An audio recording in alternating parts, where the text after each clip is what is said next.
भाई लोग, ब्रह्मास्त्र किसी को अच्छी लगी और किसी को नहीं, वो तो डिफरेंट टॉपिक है। फिलहाल अभी बात करते हैं उन लोगों की जो क्यूरियस है जानने के लिए पार्ट 2 में हो क्या सकता है। तो उससे पहले बात कर लेते हैं देव और अमृता को प्ले कौन कर रहा है। तो मूवी में जितनी बार जलस्टर और ब्रह्मदेव को दिखाया जाता है उनका फेस रिवील तक नहीं किया जाता, और ये बात हम भी समझते हैं कि उन्हें सेकेंड पार्ट बनानी है तो कुछ तो बचा के रखेंगे।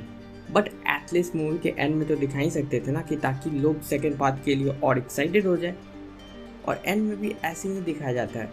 और अमृता का character most probably Deepika Padukone भी प्ले करेंगी, और कोई रूमर्स रिपोर्ट तो है ही नहीं। ऐसा लग रहा है कि 70 to 80% तो कंफर्म ही है कि वो प्ले करने वाली। हाँ, तो मान के चलो कि अमृता को दीपिका पादुकोण ही प्ले कर रही है, और फिलहाल ऐसा कोई और बज़ नहीं है कि कोई और एक्ट्रेस इसे प्ले कर रही है। अब बात करते हैं देव के कैरेक्टर पे। तो चलो बात करते हैं फेस रिवील ना करने के रीजंस क्या हो सकते हैं। सबसे पहले तो रिपोर्ट्स आ रही थी कि ऋतिक रोशन ने मना कर दिया सेकंड पार्ट के लिए। ब्रह्मास्त्र के सेकंड पार्ट के लिए उन्हें प्रपोजल मिला था, लेकिन उन्होंने रिजेक्ट कर दिया।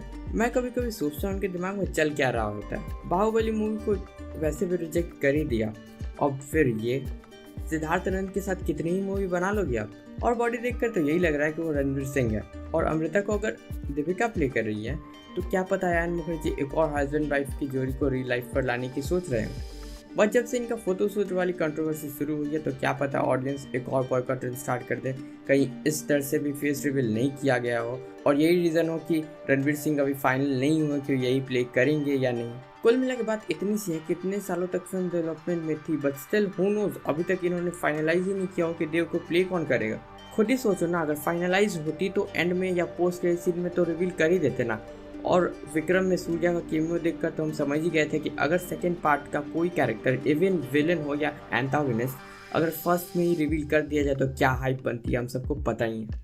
और वैसे भी कोई भी प्ले करे, ऐसी बात नहीं है कि डायरेक्ट सेकंड पार्ट में देखने को मिलेगा कि कौन प्ले कर रहा है। टीजर ट्रेलर पोस्टर तो रिलीज करोगे ना, आखिर फोन की स्क्रीन पर सरप्राइज देने से अच्छा बड़े स्क्रीन पर ही बता देते यार। तो कंक्लूजन यही निकल के आता है, 10 साल से बनने के बावजूद इन्होंने अभी तक फाइनलाइज ही नहीं किया कि देव को प्ले कौन करेगा। अब आते हैं ब्रह्मास्त्र पार्ट 2 देव प्रोडक्शंस पे। तो सबसे पहले तो जैसे कि मैंने देखा कि ब्रह्मास्त्र पार्ट 2 टाइटल है देव, तो ये समझ आ गई है कि स्टोरी मोस्टली देव पे फोकस की जाएगी। तो जैसे कि देव के बारे में बताया गया है कि पार्ट 1 में फिलहाल वो पावर्स की वजह से काफ़ी करप्ट हो गए थे और उन्हें ब्रह्मास्त्र चाहिए था, बट इसे रोकने का काम किया इन्हीं के वाइफ अमृता ने। तो इन दोनों की लड़ाई से पहले इन लोगों की काफ़ी अच्छी वाली हिस्ट्री रही है पास्ट में। तो बैटल के बाद दोनों ही बच गए थे, लेकिन अमृता ने देव को किसी तरह से एक स्टैच्यू में कैद कर दिया था, और उसे फ्री करने का एक ही तरीका था पावर्स, जिससे वो ब्रह्मास्त्र की वजह से एंड में अनलॉक हो जाती है। तो पार्ट 2 में हो ये सकता है। सबसे पहले तो देव और अमृता की पास्ट की स्टोरी लाइन चलेगी, जिसमें ओल्ड एज वाली लव स्टोरियाँ इंक्लूड होगी, और काफ़ी सोचने की कोशिश की कि देव सडनली इतना बुरा क्यों हो गया, और दोनों की बैटल के बाद अमृता गुरु जी के पास मत पे क्यों नहीं लौटती है। तो हो ये सकता है उस बैटल के बाद उसके पास किसी तरह की कोई पावर बची ही नहीं हो, तो उसकी जलस्टर वाली पावर किसी तरह से देव के पास चली गई हो। इसलिए तुम फिल्म में ध्यान दोगे कि मोनी रॉय के कैरेक्टर जुनून जलस्टर की पावर को यूज़ करती है। तो ध्यान दे रहे हो, सबसे पहले अमृता के पास थी जलस्टर की पावर, उसके बाद आई देव के पास, और देव उसका गुरु है तो उसने मदद करने के लिए थोड़ी देर के लिए वो पावर्स जुनून को दे दिया। और अमृता अपने बेटे शिवा की देखभाल करना ज़्यादा जरूरी समझती है, प्लस ब्रह्मास्त्र का थर्ड पार्ट उसने प्रोटेक्ट करने की सोची हो, और यही एक रीज़न है जिसकी वजह से ये जस्टिफाई हो सकती है कि एक सिंपल आग लगने की वजह से इनकी डेथ हो जाती है। पर सस्पेंस ये भी है, क्या ये एक महज एक्सीडेंट था या किसी ने जानबूझ के आग लगाई थी? क्या यहाँ पर भी बाहुबली वाला सस्पेंस रिवील हो सकता है? तुम कमेंट सेक्शन में जरूर बताना। तो रणबीर कपूर का कैरेक्टर सिर्फ मेन लाइमलाइट तो नहीं होने वाला है इस फिल्म में, और एक ऐसा पॉइंट आएगी जिसके बाद फ्लैशबैक की सारी स्टोरीज खत्म होगी और ब्रह्मास्त्र लेने के लिए एक अल्टीमेट बैटल देखने को मिलेगा शिवा और देव के बीच। और बाकी मैं बहुत ही ज़्यादा एक्साइटेड हूँ, जो कैरेक्टर इविल दिख रहा है उसको कैसे एग्जीक्यूट करेंगे ये, और वो भी बॉलीवुड में। अब आते हैं कुछ कैरेक्टर्स पे जो पार्ट 2 में दिखने ही वाले हैं। फिल्म के एंड में अमिताभ बच्चन बच गए थे, जो प्लॉट आर्मर की वजह से ही बचे हैं। ऐसा लग रहा था कि बार बार उनकी डेथ हो गई है, लेकिन बार बार वो दिख रहे थे, तो मैं समझ गया था इनकी तो डेथ नहीं होने वाली फर्स्ट पार्ट में। तो वो अपनी हिस्ट्री देव के साथ क्या थी और देव के सामने बैटल कैसे करनी है और कुछ ज्ञान सब कुछ वही तो बताएंगे।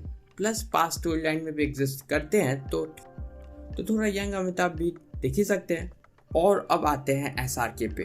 तो फिल्म में तो उनकी डेथ हो गई थी, देयर इज नो वे कि उसको रिवर्स की जा सके। तो क्या पता ब्रह्मांस फॉर्मेशन में जब वानर अस्त्र की पावर्स उनको मिली हो तो फ्लैशबैक की स्टोरीज में दिखे और अस्त्रवर्ष अच्छी तरह से सक्सेसफुल हो गई तो एक स्पिन ऑफ प्रोजेक्ट तो मिल ही सकती है। Same apply with Nagarjuna, flashback की स्टोरीज में देख सकते हैं। सिंस मोनी और ब्रह्मदेव की शिष्य रहती है तो छोटा सा अपीयरेंस दिख ही सकता है कि वो कैसे वहाँ पे शिष्य कैसे बनी, बट बहुत ही छोटा सा होगा बिकॉज अब कोई इंपॉर्टेंस नहीं है स्टोरी में, प्लस फैन डिमांड भी नहीं है उनकी। पार्ट 1 में डेथ्स तो हुई हैं और इम्पैक्टफुल भी थी, जिसकी वजह से लगता है कि हाँ थ्रेट्स रियल हैं और डेंजरस भी हैं, बट कोई मेन स्टोरी लाइन से कोई नहीं मरा। तो हो सकता है नेक्स्ट पार्ट में अमिताभ की डेथ या आलिया की कैरेक्टर ईसा की डेथ हो जाए, बिकॉज प्लॉट आर्मर बना के रखने से अब चीज़ें प्रिडिक्टेबल और बोरिंग ही होगी। तो ये थी मेरी नूब स्टोरी प्रोडिक्शन, जिसमें डायरेक्टली स्टोरी नरेट नहीं किया मैंने, but most of the elements बताएं जो फिल्म में मोस्टली हो सकते हैं। इसी के साथ मैं मिलता हूँ तुमसे फिर किसी और वीडियो में। Till then stay classy, be happy, bye.